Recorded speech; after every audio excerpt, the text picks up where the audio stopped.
factories and all that. You gotta go write C++ code to do it, but it works real well when you get it set up.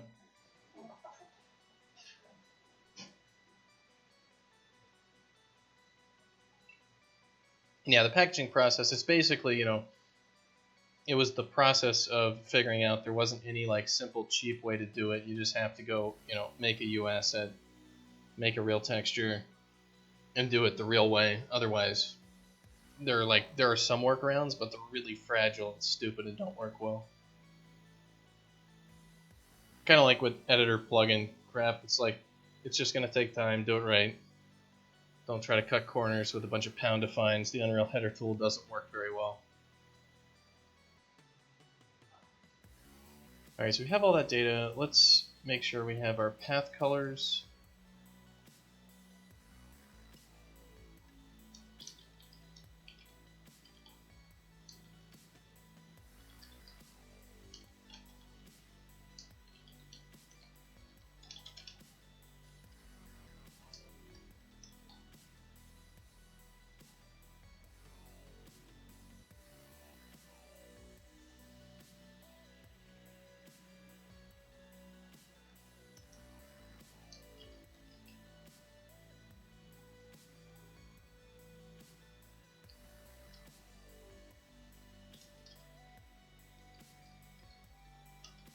This is going to be, just 1.0, 0, 0, 1.0.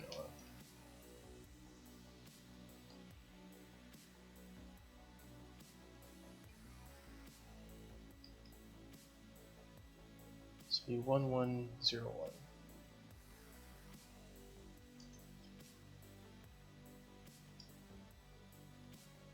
And this one will just be 0, 1, 0.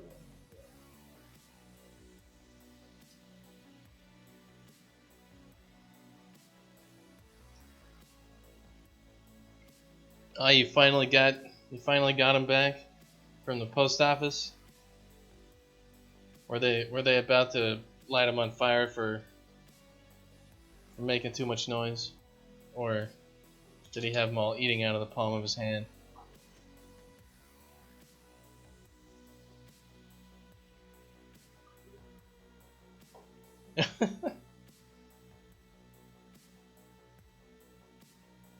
If you multiply your UV by your coloring, well, usually you use the UVs to look up something, and then you use that to multiply by your coloring. So if you use your UV coordinate to look up into a noise texture something, you can then get kind of a fuzz or a gradient sort of effect, and then you multiply that by your actual colors or your texture samples for your different textures that you might be panning across your surface. And then you can get, the ripple that moves over the surface real nicely, and then you can kind of fuzz it in and out using the noise texture. And then you can scale the noise texture up and down to get, bigger or smaller sorts of things. Yeah, to attach the arms and neck back to the head. Well, I'm glad he's back in one piece then, Lucas. Alright, so are we doing anything with the flow colors? No, not yet. Alright, so let's hook up our blueprint to actually save the path data and particle data, at least the particle data, into our object properly.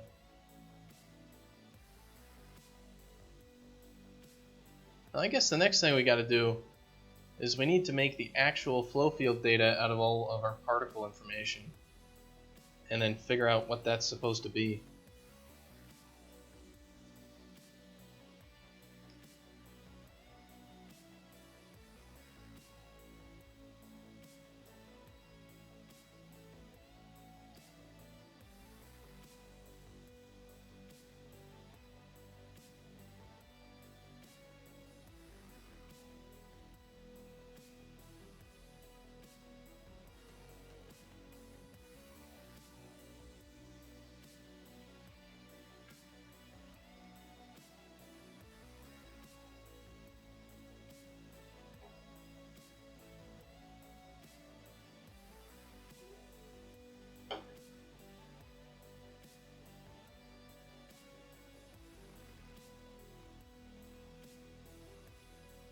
Alright, so let's go save this stuff out. This is all just garbage. Looks like just a freaking mess.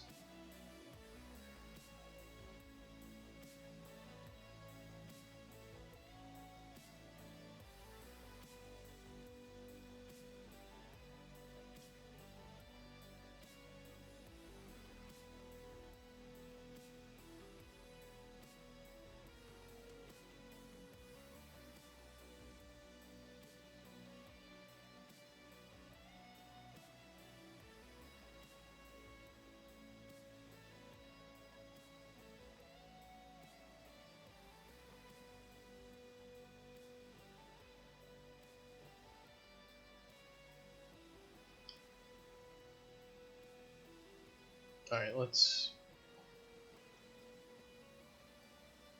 see. The set vectors is probably, yeah, the order of this is going to have to be a little bit different. I need this to roam over here.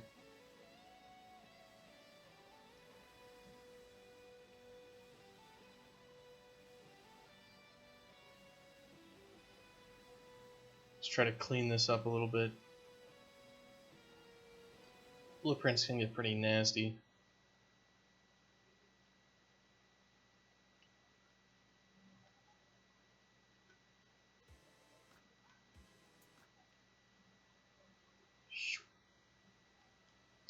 So we need to snag the actual data off of this guy. So that's going to be the calculated flow field. We're going to get the particle data. Is it fill particle data? Fill data with particles. Yeah, there we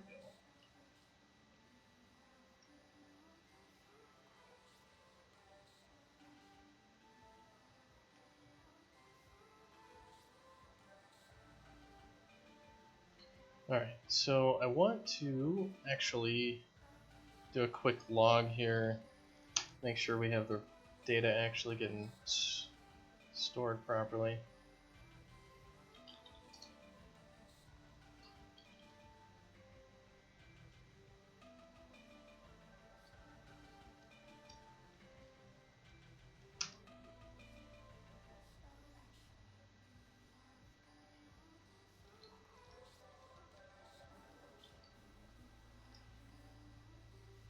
So that should do that real quick. So let's see how big that is on disk when we're done.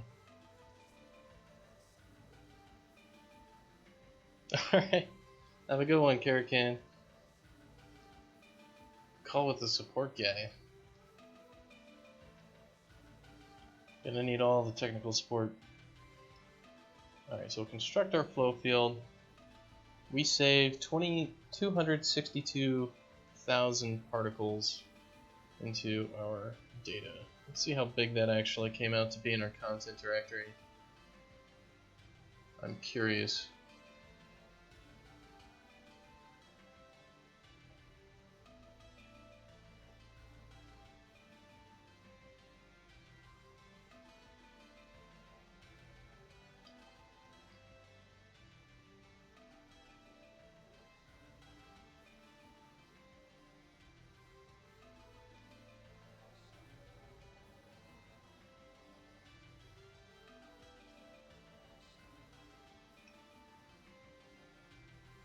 So static flow field so that came out to 4 megs on disk.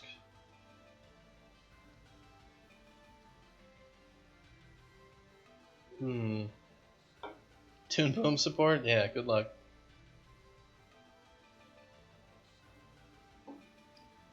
Well, that's the size of an uncompressed texture. That is true.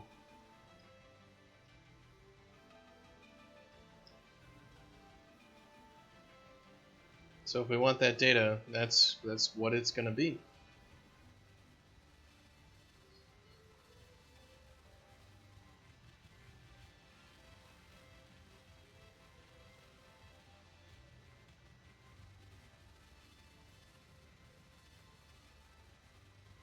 Wonder if there's anything that we should worry about with that.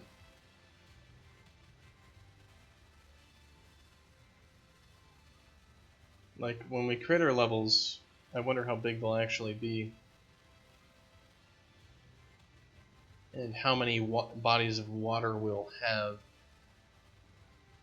and then how many of these static computated things that we'll need.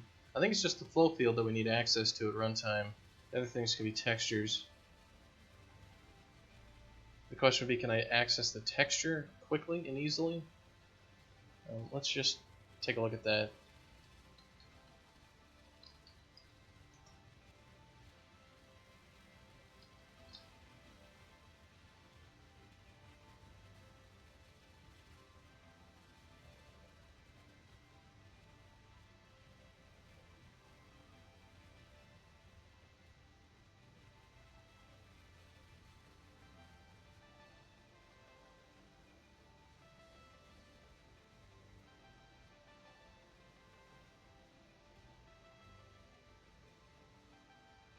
So supposedly there was something in 2014 where they said they'll throw it on their roadmap.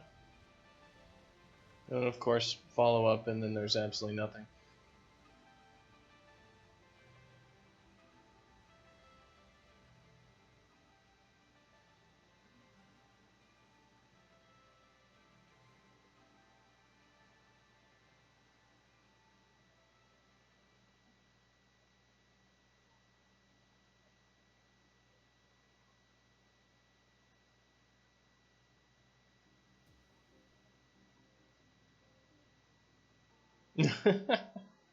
Yeah, I'm looking up some of these things, and people just have horrible things.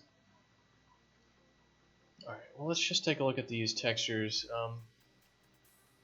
So if I actually have the texture 2D, let's go to the, I think it's like texture 2D.h.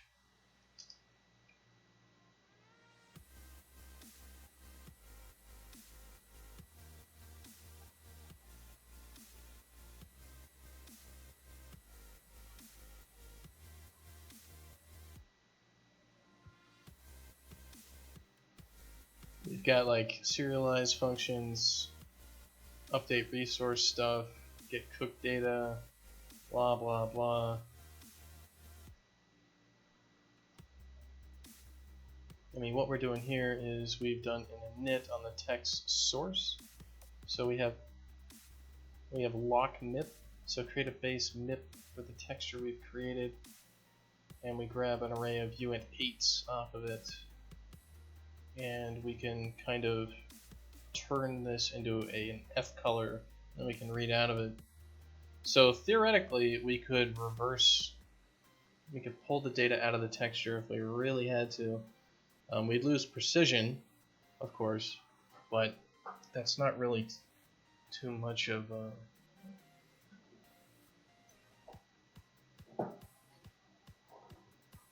an issue, to be honest.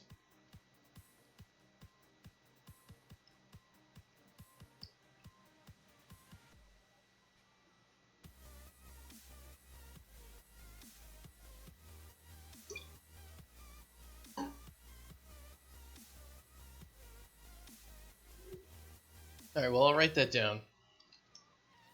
If file size is an issue, we can read the data out of the textures instead of saving copies which are large on disk.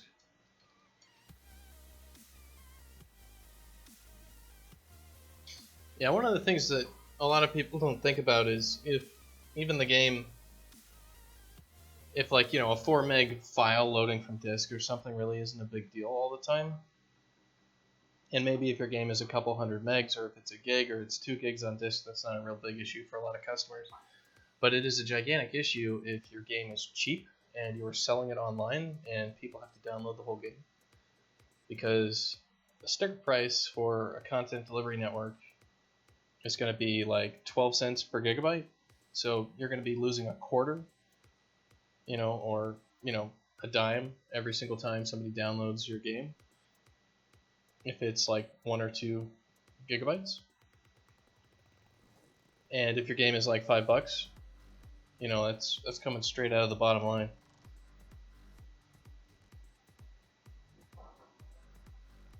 Especially if you get like a Steam sale, like 75% off, and your game's getting sold for like $250 or something, and like a quarter, you know, like 25 cents off of the top can actually make a huge difference in terms of how much money you make at the end of the day.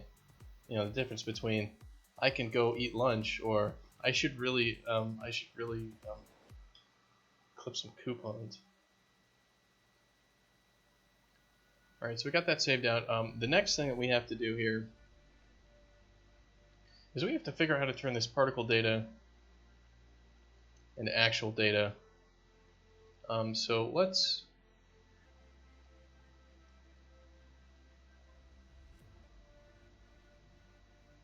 figure out the best way to do that. I guess I should make a, like, I've got the color data saved, so I should do like a tick. I should tick this thing like 25 times or something.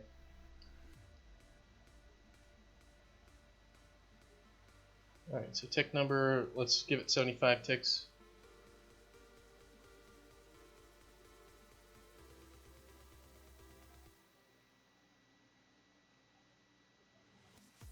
This might take a little bit for it to actually do all that ticking, because we put in so much random garbage.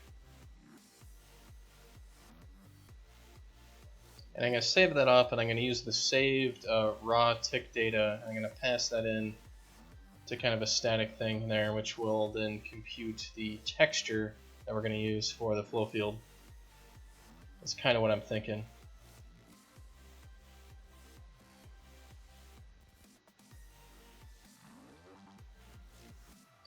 And I guess I do need the height map data, and I do need the distance data. So why don't we... Crap, I guess I gotta save all that too, right?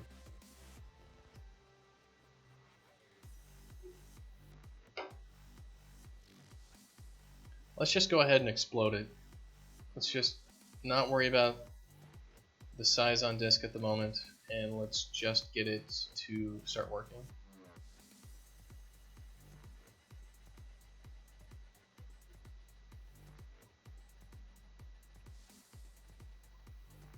Alright, so we're passing in the height map and the distance map. So what we're going to want to do is save those things. So we're going to need the T-array of f vector 4.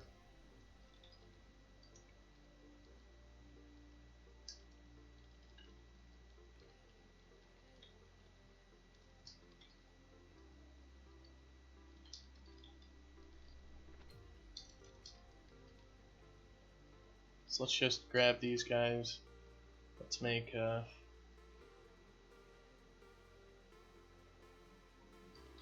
fill data with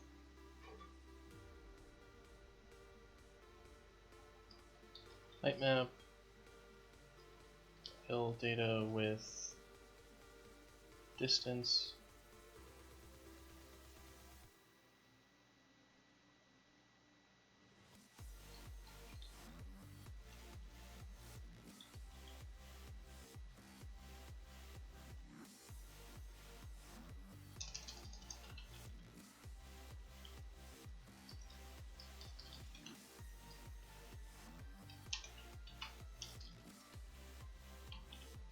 So we'll get all this stuff rolling a little bit here.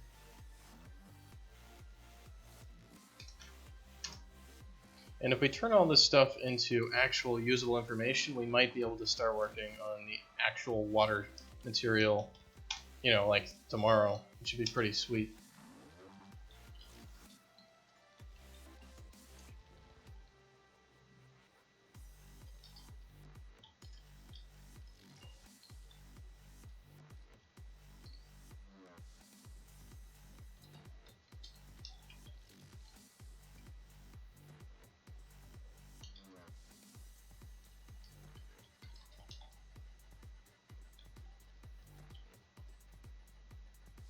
At least I would be happy about that. Alright, so we want to go to our reset function. We definitely want to reset this information.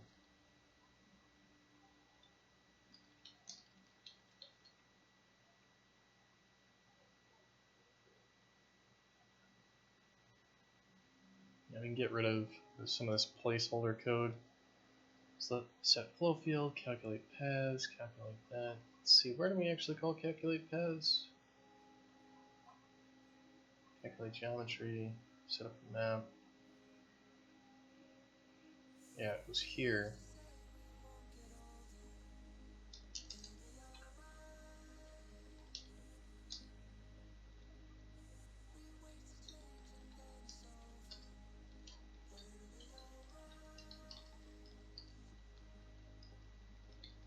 So I'm going to save off the data from height map / distance map.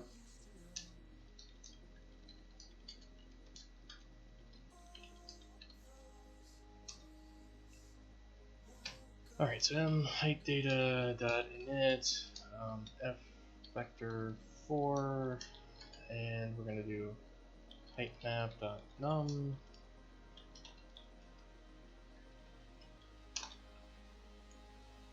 This will be distance map dot num and distance data. We are going to say, God, we need a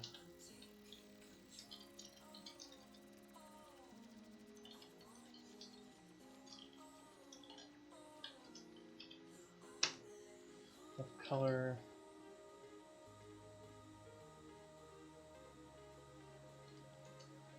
Height map sub I.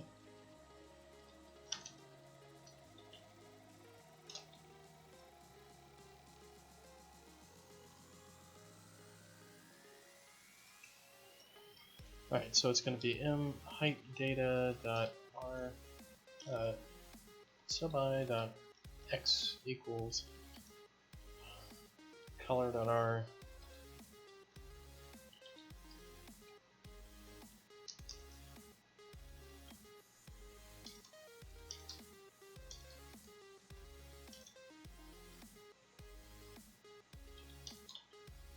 GBA. There we go. This is going to be our distance data.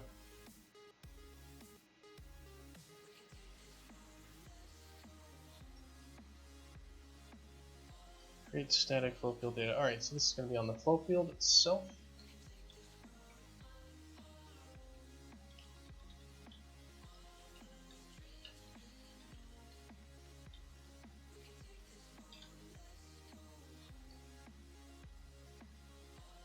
Alright, so we'll copy all that stuff in there, and we should be able to snag it and then save it off. So let's go ahead and save it.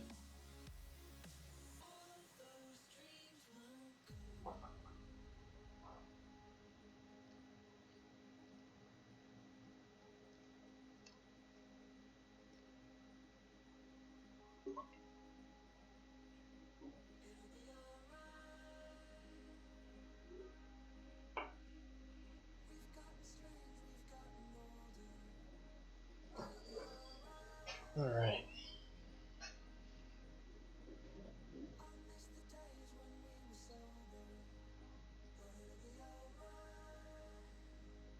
And we'll see how long I stream today. I'm not really feeling super enthusiastic today.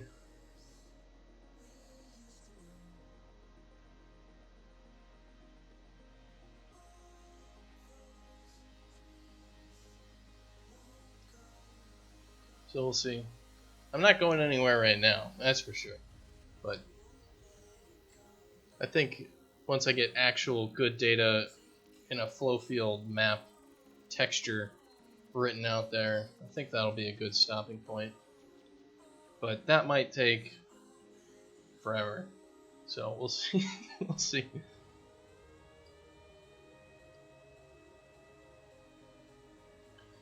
Alright, so let's get this blueprint working.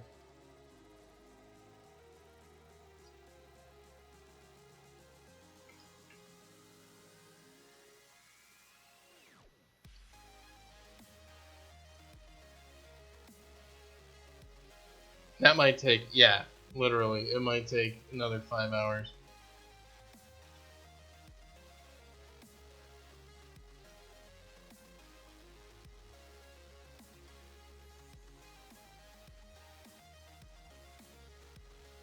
Alright, so we need the flow field data. We need the height map data. We need the distance data.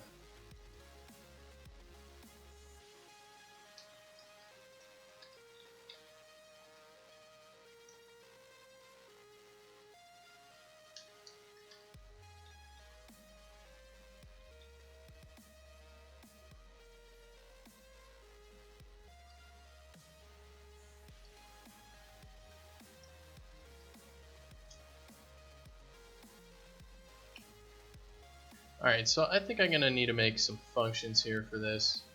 I'm going to need to make a save flow field data function.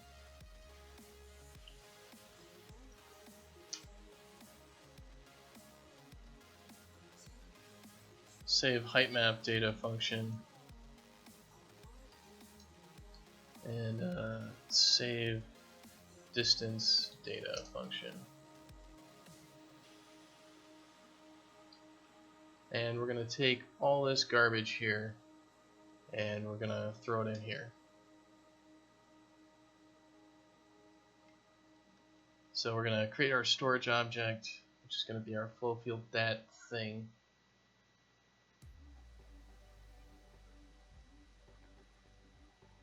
Fill it with particle data. And then save it.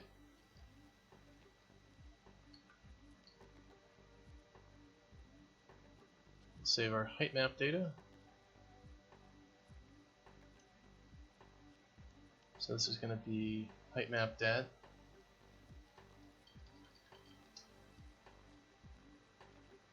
And it's going to be fill data with height map.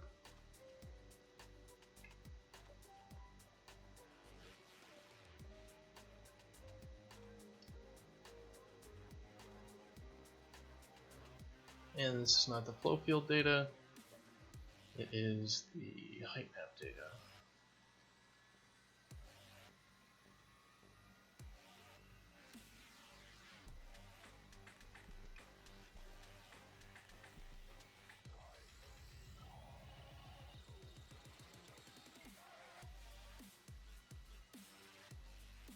And this will be the distance information.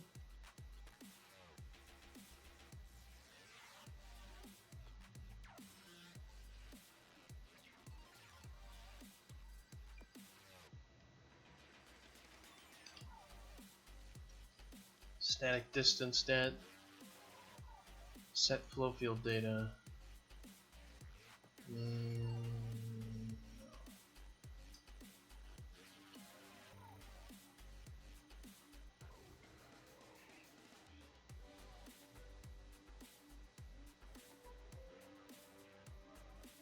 Alright, that's correct. This is the distance data, so we'll set that.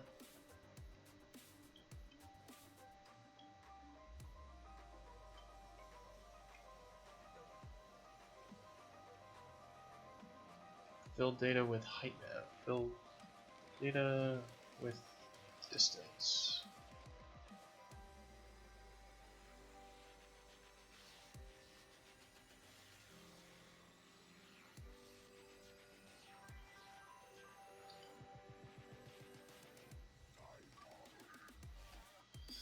Alright, distance stat, blah blah blah blah. Alright, cool.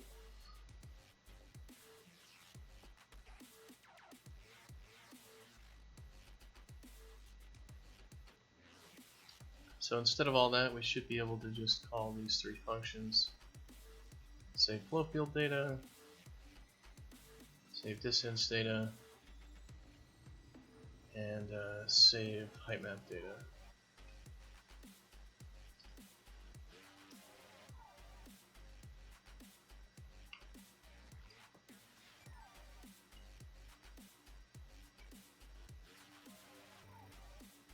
Alright, well let's save that out.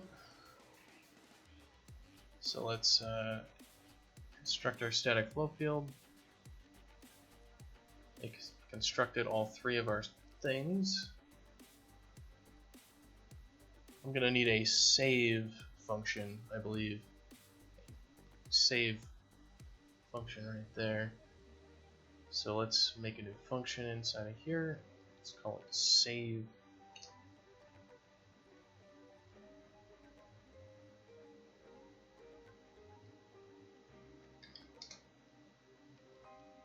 And it's going to call all three of these.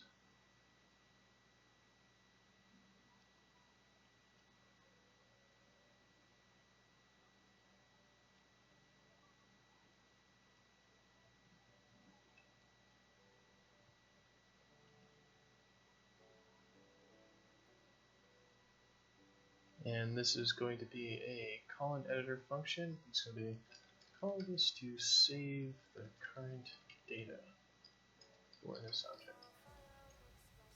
This is more for me, not for Adam. Alright, so we've got save. Alright, so construct static flow field, make all the things. Let's tick the flow field 75 times. And then let's save the data.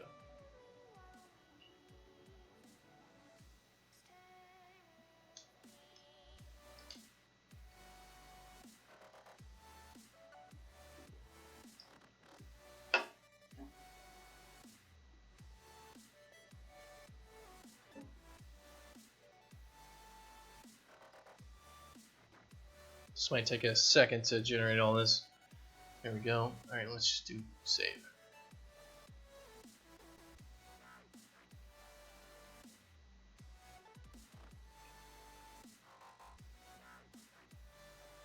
And let's see if us saving this actually triggers a save of all this information.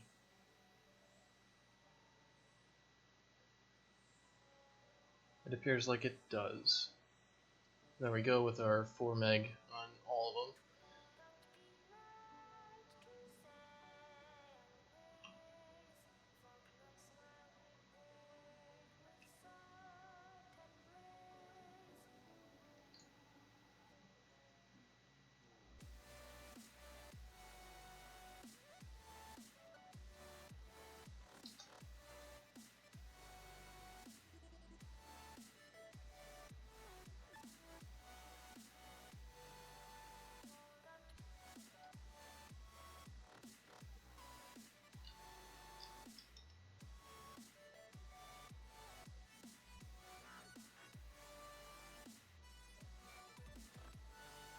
Alright.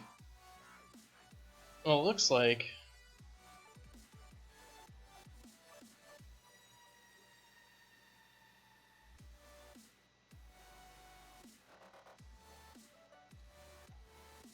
I can actually order a shirt now.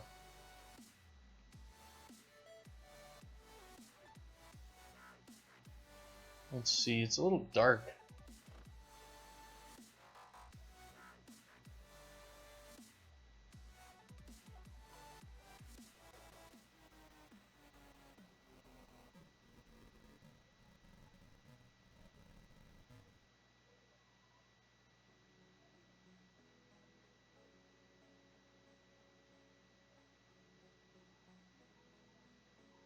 Alright, well, I think that'll be the first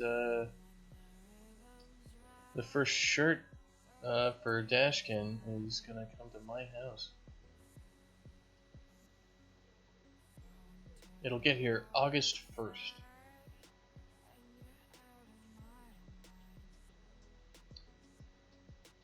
Alright, let's do it.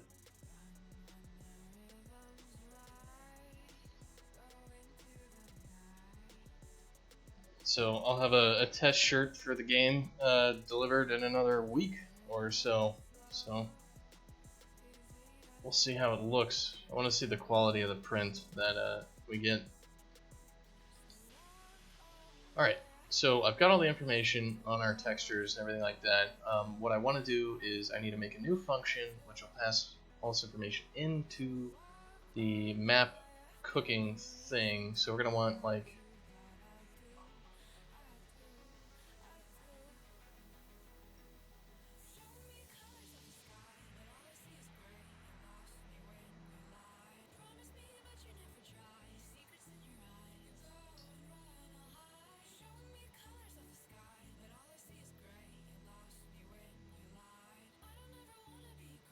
we have this information. I need to call. I think I need a public function here, which is going to be like void create a flow field from data. And what I want to pass in for this.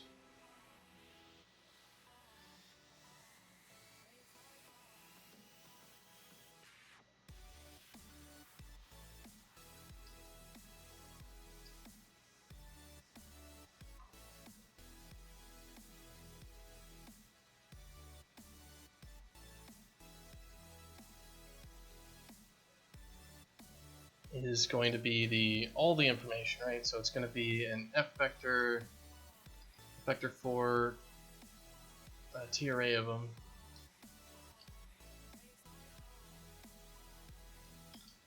So we're going to have heights.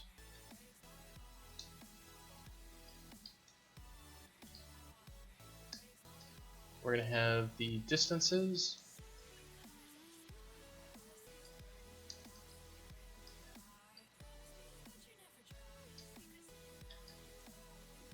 Is that all we need though, or are we going to need even more? We're probably going to need even more. I probably should actually just keep the function that we've got here, and we want like we just want to generate function. So it'd be like generate texture, generate flow field should be our thing. We'll just call that, and I'll hook that up in Blueprint Land. Joquette is here. Hello. Do you want a quote from a game I'm making?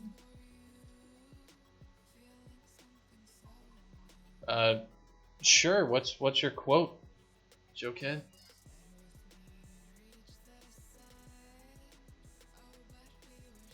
What kind of game are you working on?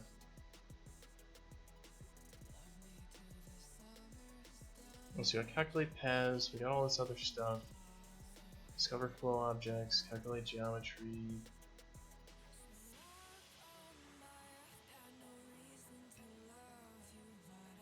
Okay, so we have cache flow field data and all that. Throw it here. So I'll have this generate flow field. We'll pass in the calculated flow field. No, we will not. We need to look for the generate should go on our calculated flow field stuff. Calculate geometry, discover objects, flow field, calculate paths. There we go. This is where, well, not quite. It should be here.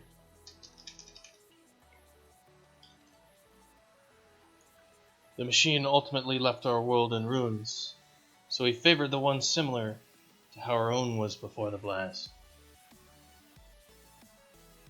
It's a metagame.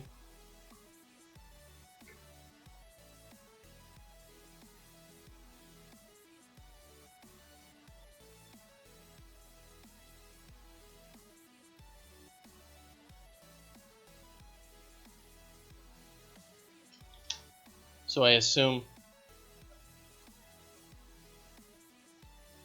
the one in that sentence refers to the world? Or does it refer to the machine? I assume it refers to the world, so...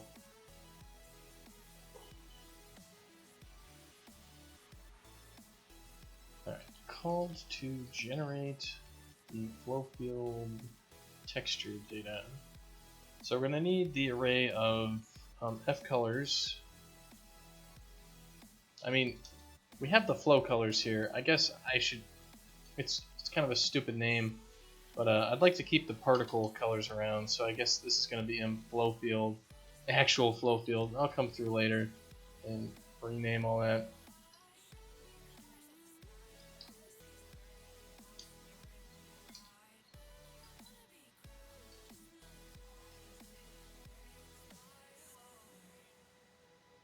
Alright, so we're going to do an init on this whole thing.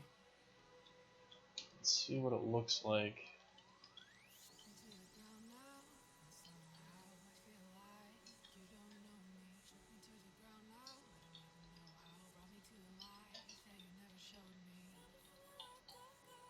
It's half meta. There's actually 3 worlds, the third of which is our own. Without finding the lore, you wouldn't know it was meta.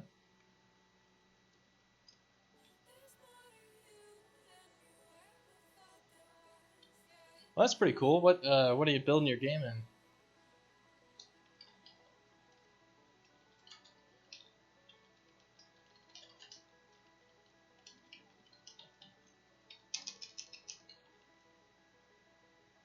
Alright, so we've got them all generate it out there. We have all the information at this point, so what we should be able to do is do that. Alright, I'm going to need to snag the...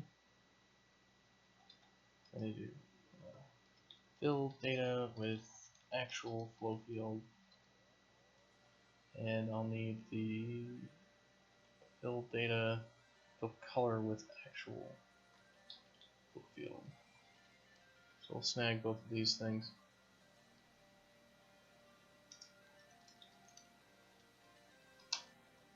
Haven't started building it yet, just planning. Well, that can be some of the most exciting stuff with games. Do you have any idea about what you'll be building it in? I don't know. I'm an engineer, so I'm usually interested in, the nuts and bolts of stuff. Like if somebody was talking about like, oh man, we're gonna build a bridge over to this island, I wouldn't ask what's on the island. I'd be like, oh cool, what kind of bridge? I'd be like, you're really missing out on this, aren't you? All right. Call to fill an array with the colors of the field.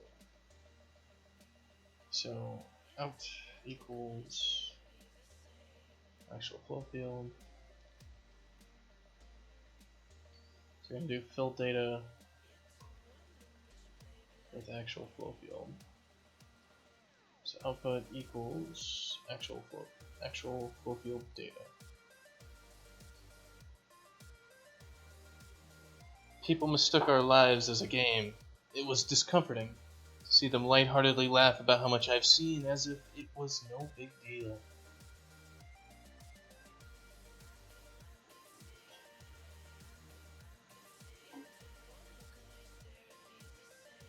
It kind of reminds me, God, what was that game that came out?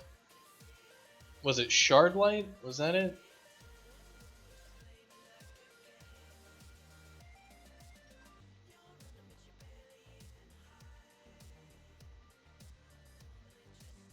Yeah, somehow that conjures up memories of Shardlight. If you haven't played that game, it's kind of a point-and-click adventure game that came out not too long ago. I think it was a couple years or several years or whatever.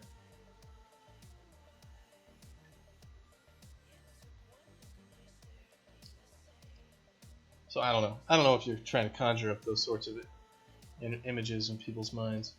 That's kind of what reminded me of. Alright, so actual full field data, blah blah, we have that. Now we can actually generate our information, I guess.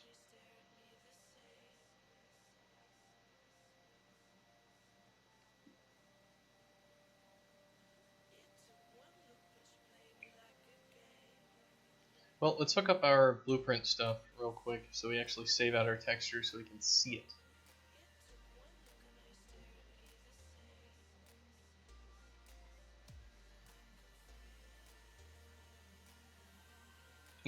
We should team up. I could bring your ideas to life. Well, I've already got a partner and I've already got a game I'm working on. I'm working on this game, Dashkin, with Adam Phillips, who's an artist over in Australia. So I'm working on that. So I'm pretty well booked up until until that's done. So there's that. So after, well, you never know. You never know. I might. Either the game's gonna make money, and I don't know. We'll see what comes after that, or the game makes no money, and I have to go back and get a real job, and all that.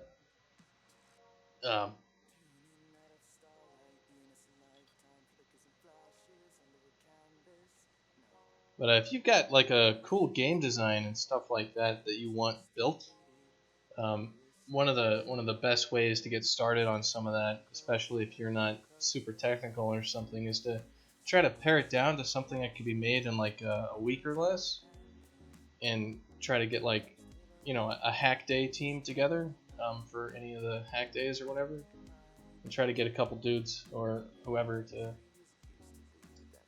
make like a quick prototype of it and cool stuff like that. because that's how you get people to work on your games. You get like a prototype out there, give them the idea, then you can pitch it to them, and then you get all the interest. It's like a mini version. Yeah, that's what a prototype usually is yeah, like a game jam game. That's exactly what I'm talking about.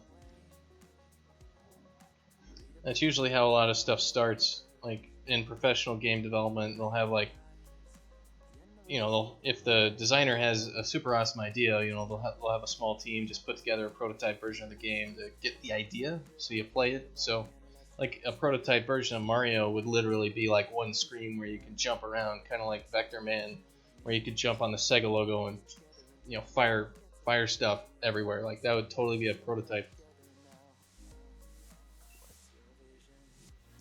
And usually you make it in something real hokey and easy to mess with, like just like write it out in a web page or something in JavaScript with a whole bunch of garbage code.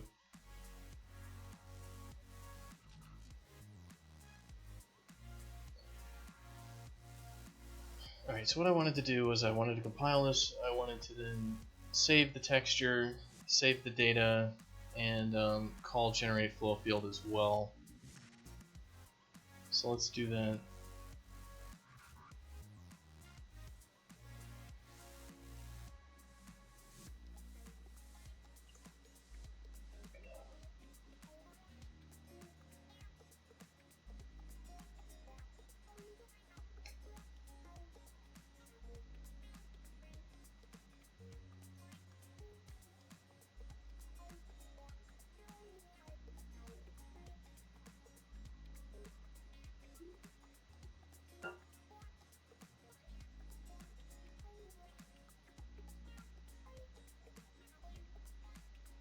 Alright, we need to do that.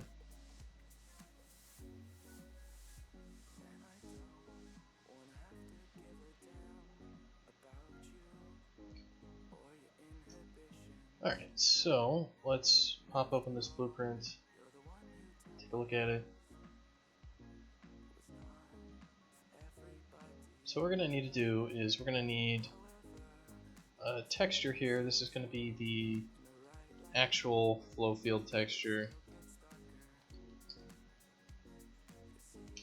This is our actual flow field texture. Alright, and then we're going to need our actual flow field data, the raw data for the flow field, for real rails. Alright, so we're going to duplicate this function. It's going to be save flow field, save real flow field data.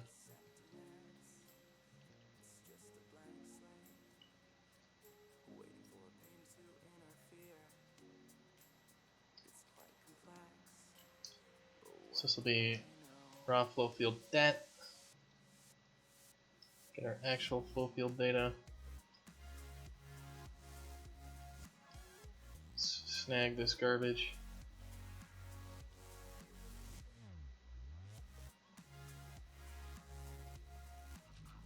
Fill data with actual flow field.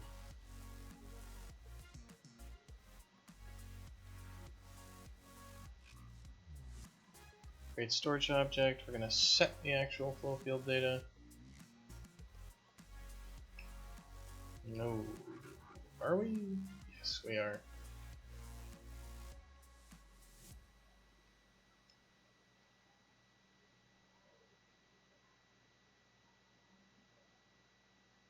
Alright, so we've got this. Excellent.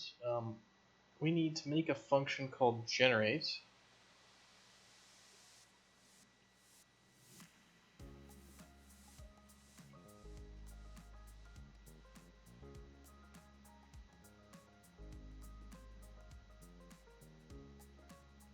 So let's make a function in here called generate flow field.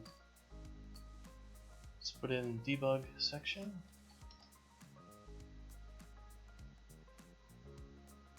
Call an editor. Click to generate the flow field text.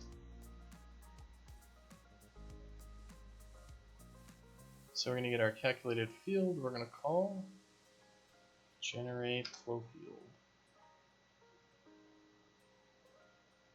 Alright, where are our textures? We're going to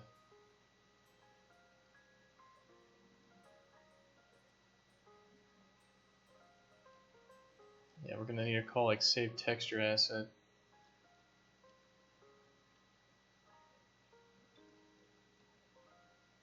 So we're going to need to grab the actual data off of this thing. Alright, so it's going to be fill color with actual flow field. And then that's going to go into the texture right there.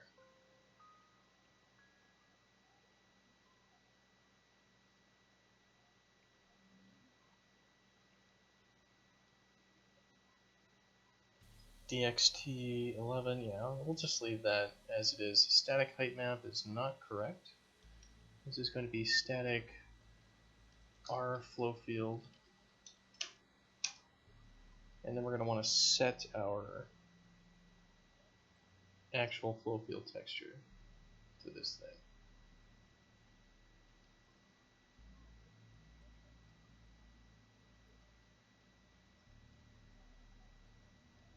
And then we're actually going to call save real flow field data.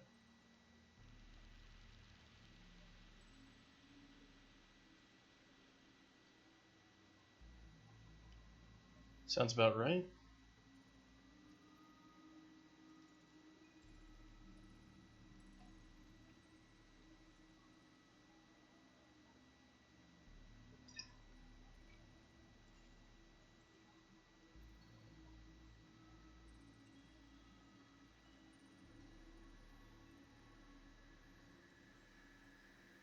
Now what else was I needing to do here?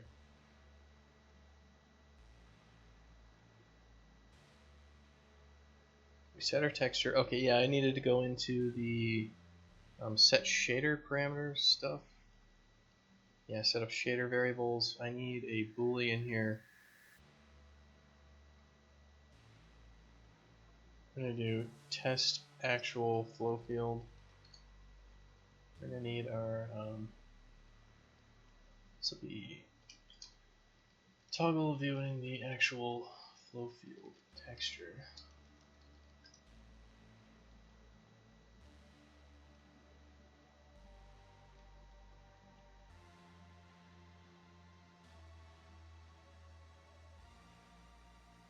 This is the dynamic flow field.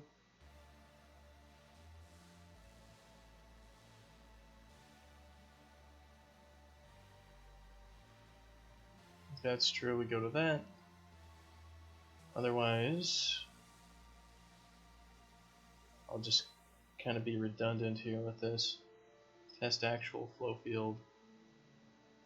And we want to set the texture to not the distance texture, but the actual flow field texture. I'll just hook up both of these just because we can.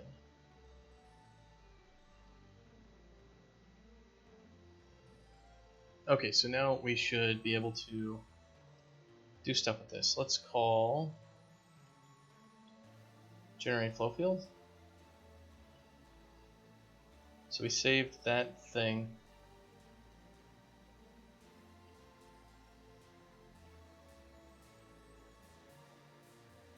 Where's the dang texture? Where did it come from? Did we not actually get a texture?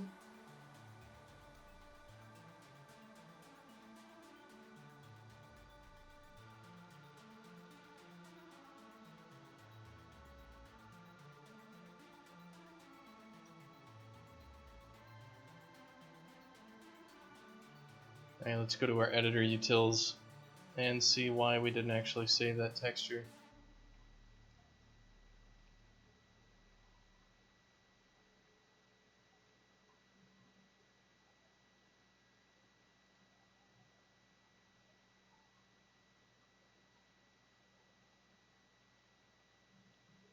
Texture data is empty.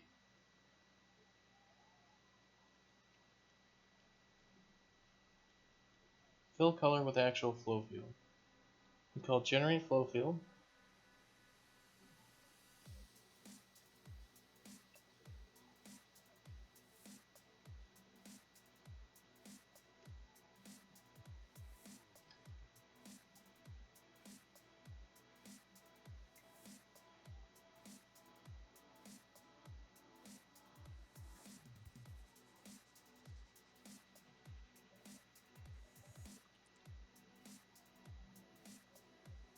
And we didn't get any data out of it. Alright, well, let's see, why not?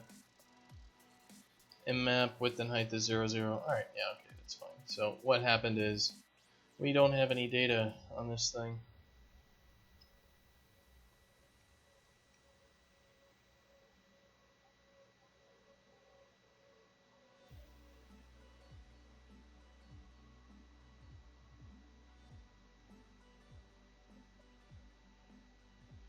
There we go. Everything is blank, as it should be. So we've got all of our stuff. That's what it looks like.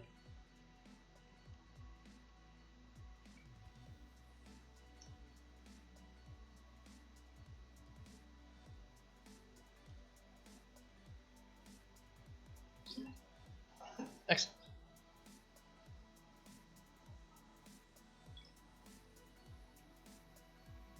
Yeah, Lucas, it's a flow field. I'll just go over it real quick. Kind of the general concept.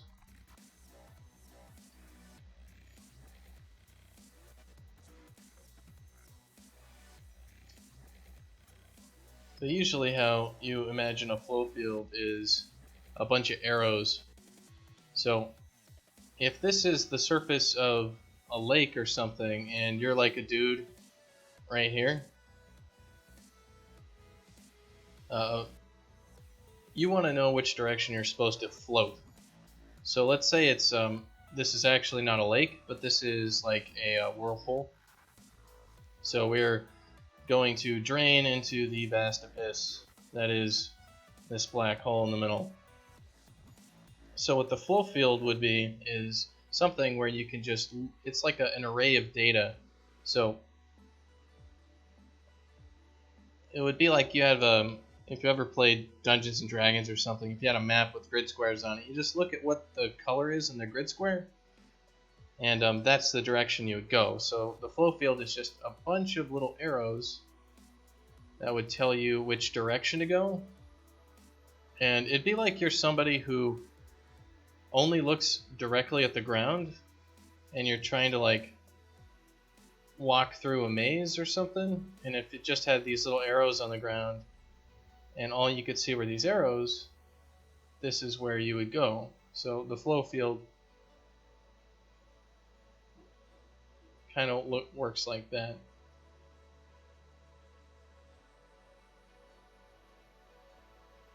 And it's all like, you know, static computation sort of stuff.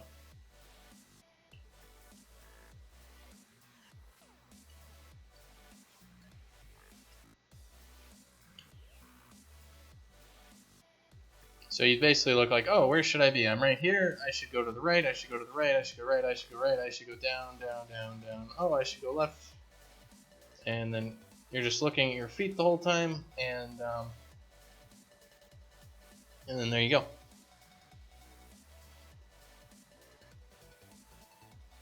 Yeah, so it's basically a plane, and if you have a flow field in 3 dimensions, it would be, you know, a cube as opposed to a plane or whatever.